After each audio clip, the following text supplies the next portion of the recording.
Hi, my name is Crystal Fletcher, and welcome to All About Books.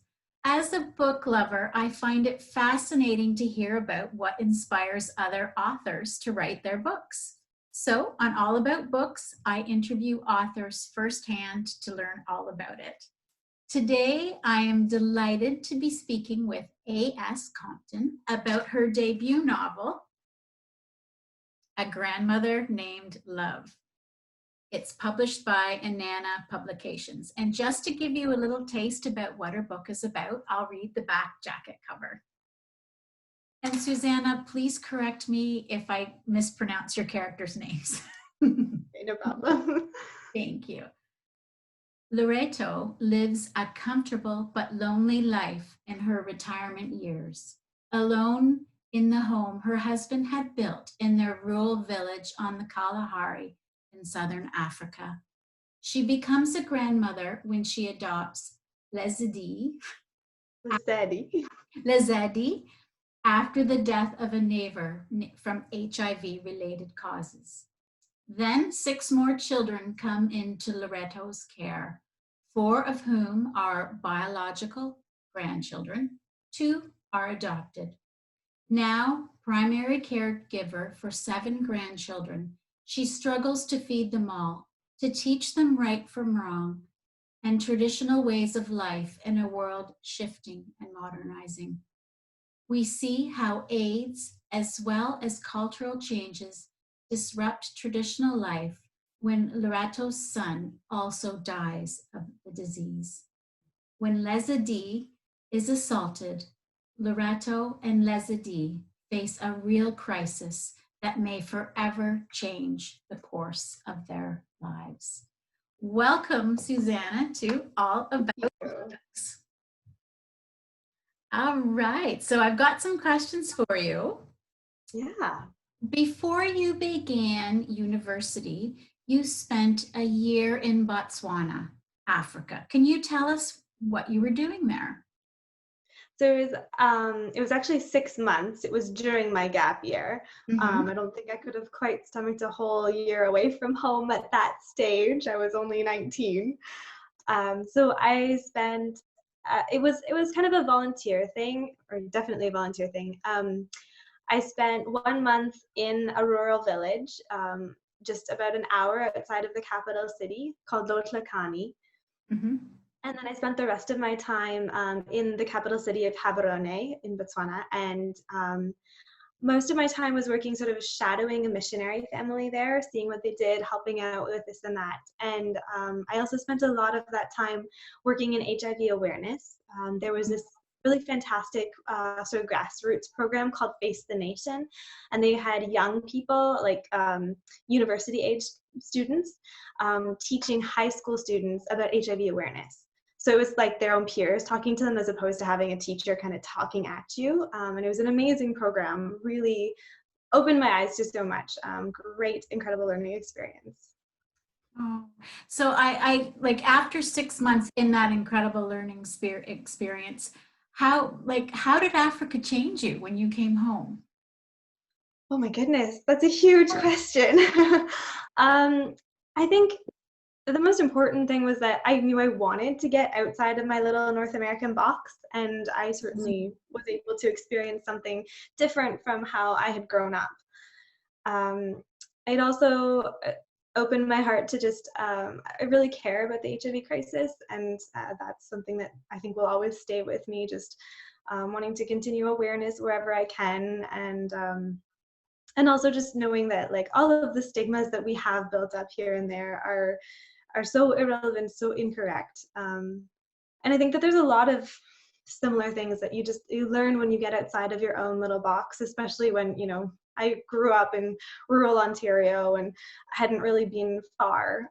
So just, yeah, getting outside of that and learning about myself as well as about cultures that are, well, they're different from ours and they're beautiful and important. Mm-hmm. Absolutely. I couldn't agree more. And so what inspired you to write A Grandmother Named Love? Mostly the women that I met there in Botswana. They were all so incredibly strong and courageous, and just dealing with so many different types of crisis all at once. And I got to just observe some of them and like live in with a family as well, and just kind of yeah, observe their lives and how they hold the fabric of their communities together. So in observing these amazing, incredible women, I knew I wanted to honor them somehow. And this book was sort of a slow process, certainly, but it came out at that time, absolutely. Oh, wonderful.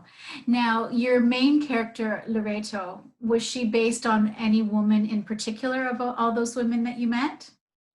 Not in anyone in particular, just kind of a culmination of stories that I'd heard and people that I'd met. Okay. Were any of your characters based on real women from your experience? No, it's a fictional story. Yeah. Right. Okay. Um, I thought you did a really excellent job illustrating the conflict between the traditional way of thinking versus the new. Now, this conflict, was this something that you witnessed while you were there? Absolutely. Yeah. Yeah, yeah. Can you give us an example within some of the women that you were working with? I think it's just kind of almost ingrained in their way of life at this point, where there's this constant back and forth of tradition and modernization.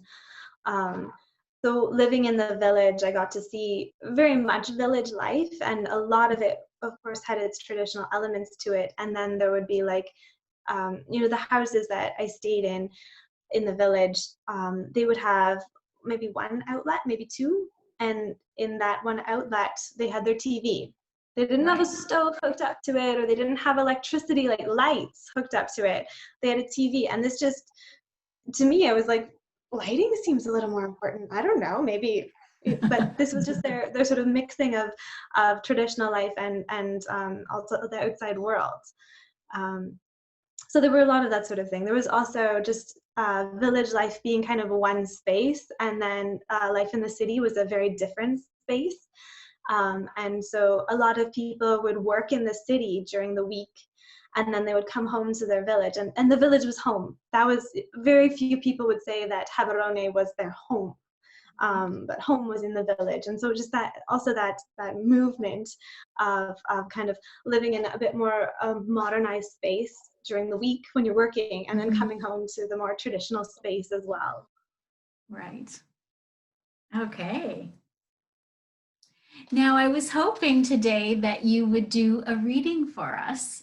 And if you could just kind of give our listeners a little bit of background as to why you chose this passage. Yeah, so I'm going to just read the first 2 pages. I feel like anything else just ends up being spoilers. So, and this is a good way to be introduced to the main characters and give you a bit of an idea of it being about grandchildren, I guess. Night's always too long, but I'm gonna wait for the dawn. Gonna sing with joy at the morning sun. Keep singing for joy at God's morning sun. Loreto, cold seeped into Loreto's old bones as she lay still on her bedroll. She smiled in the darkness. Good. Dawn comes soon. Night is coldest just before dawn. She usually slept well, a blessing, a good blessing. But sometimes she woke while the night was still too deep. She never got up at that time. Not until the sky showed pink in the east, never before. It was said that under the cover of night, the spirits of her people's ancestors roamed free, angry and vengeful. Though she did not worship her ancestors and had not for many years, getting up before dawn was not something a person did. She sang often, whether she was working, watching the children, or lying sleepless in her bed. Song was God's gift, and skill never mattered to his ear. Sometimes the song was for comfort or rest. Sometimes singing passed the time, and sometimes the song was the only way to pray. Loreto liked to sing. She liked to remind God that she was there, that she was still trusting him to bring her through the day, to make sure there was food enough for her family, to keep her children safe. Oh yes, she trusted him, but she was not going to let him forget them, not for a moment. Surrounded by the solid mud walls of her sleeping hut, the sky through her little window hole was moonless, clear, and cloudless. A desert sky. Stars littered the sky, sharp pinpricks of light. The night had cooled significantly from the day's heat, even though in the Kalahari the sun always shone hot. Occasionally, winter nights could freeze water. Loreto shifted her blankets and drew them up to her neck. She had spent her wakeful hours thinking of her children, praying for her children. She had many, having given birth to 5, 4 of whom lived to be adults. God carried away her youngest child before the child was 5. She did not hold that against him, though the pain had been great.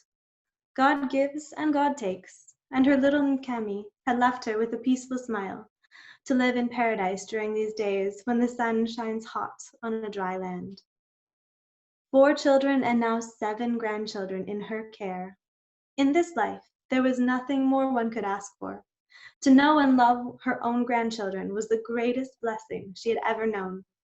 They were light, life, and joy. They kept her young and busy, even as she neared 70 summers. She listened to the soft murmur of the chickens beginning to stir. Not long until the dawn of a new day now. Oh, thank you. That was beautiful. Thank you. You make me want to go to Africa. Oh, thank you. So, Susanna, as a writer, we grow very attached to our characters. And I'm not giving a spoiler alert because it does say on the back that we know that one of your characters, Lezidi, is assaulted. And I knew it was coming. As a writer, that must have been so challenging for you to write. How did you get through that? Writing that scene was incredibly difficult. Yes. And I remember I couldn't eat lunch after I wrote it, and I wanted to throw up. Like my body took like a physical reaction to it mostly. I think I cried through most of writing the scene. It felt like, why am I putting this horrible thing out into the world? But I think I was able to push through it because I know that it's truth, and I think that it's very real, and I think that many women can attest to that. So I believed in the importance of that scene very much. It broke my heart. Yeah, it broke mine too. It really did. It was very, very powerful writing. Very powerful. And another thing with that scene is I couldn't go back and reread it. I think I read it once during like editing and rereads and things like that, and I just, okay, this is where it is, and I have to leave it there because otherwise I'm gonna puke or something. You got it right the first time. Thank you. You got it right. So actually, kind of on that note, how long did it take you to write the novel? Oh boy, far too long. It was such a process. It started out as my 4th year honors thesis project, and so it was a novella of about 15,000 words. And it was basically just like leading up to the assault and the assault, and that was it. Yeah, that was my project for 4th year university. And then I took the next 3 or so years after that and slowly expanded it into a full-length novel. So it was a long process. Worth the wait, though. Thank you.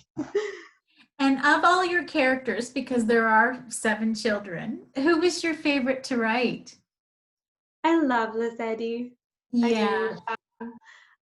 I love her excitement and willingness to learn, her desire to learn, and just how she sees that is her way out. But I also love the little girl, Maleboho.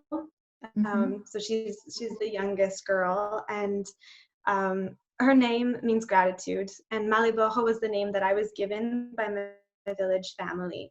And I don't know, I put a lot of joy into her, and she just made me happy. Do you still maintain contact with the village family? No, with the family, no.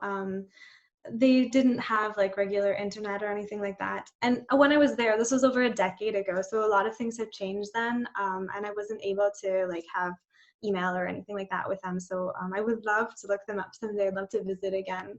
Until then, I guess we'll just see what happens.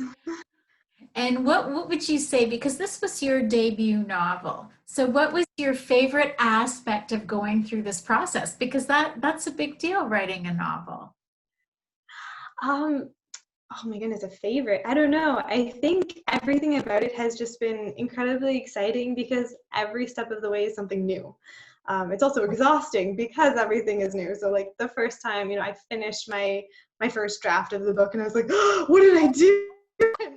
And that was really exciting. But yeah, every step along the way, I think had that same sort of reaction of just like, now what? Like this is finished, and the next step comes, and presenting at my release in Toronto was like the most terrifying day of my life, but also the most exciting because this is this new thing, and here we are. This is where I wanted to be. And yeah, it's just been that all the way along. Well, did you know that you always wanted to be a writer? Probably. Yeah. I think, yeah, as a young child, I knew that that was something I was really, really interested in. I've always been a really avid reader, and I think that those two tend to go hand in hand, especially if you love reading as a child. There's always a piece of you that thinks, maybe I could do this someday. So I think I really realized it in university. I studied English language and literature, and so reading all of the canon and thinking, I could probably do just as well as these dead white guys. Was was one of those moments of like, well, why don't I start now? Let's work on this. Yeah. And what about what's your next project? Like, what are you working on right now? Yeah, I have a World War II historical fiction on the go, so totally different from what I just wrote. But I think it deals with a lot of the similar social justice issues in it. It's based on the life of my great uncle. So he came from a pacifist Mennonite family, and most pacifists during World War II in Canada were able to what's called conscientiously object. And they just said, because of my religious beliefs, I do not believe in killing, and I will object. And then they did mandatory volunteer service instead. And so there's a lot of really fascinating stories that came out of the conscientious objectors and their volunteer time. But my great uncle instead chose to enlist. And this made him a pariah in the church and in his Oh. family. And so in real life, he was killed in action. He never came home. But in my fictionalized version, he's coming home. So we get to see what happens when he returns to a family that didn't approve of him going. Oh, wow. So how far along are you? Um, it needs a lot of work. I'm probably, I don't know, maybe halfway through the first draft, but it's because there's so much research involved. It's a Yes. really long process for this one. It'll be a while. That's all right. That's all right. Sometimes these things take a while before they come to fruition. Yeah. Well, I'd like to thank you again, Susanna, for coming on All About Books today. I really enjoyed your novel, and I really enjoyed hearing how it came to life. Well, thank you so much for having me. It's Oh, lovely to chat with you. my pleasure. What I will do for all of our listeners is at the bottom, I will put links to Susanna's website so you can learn more about her and also purchase a copy of her novel. And please subscribe to my channel. So just click right down there. And thank you everyone for listening.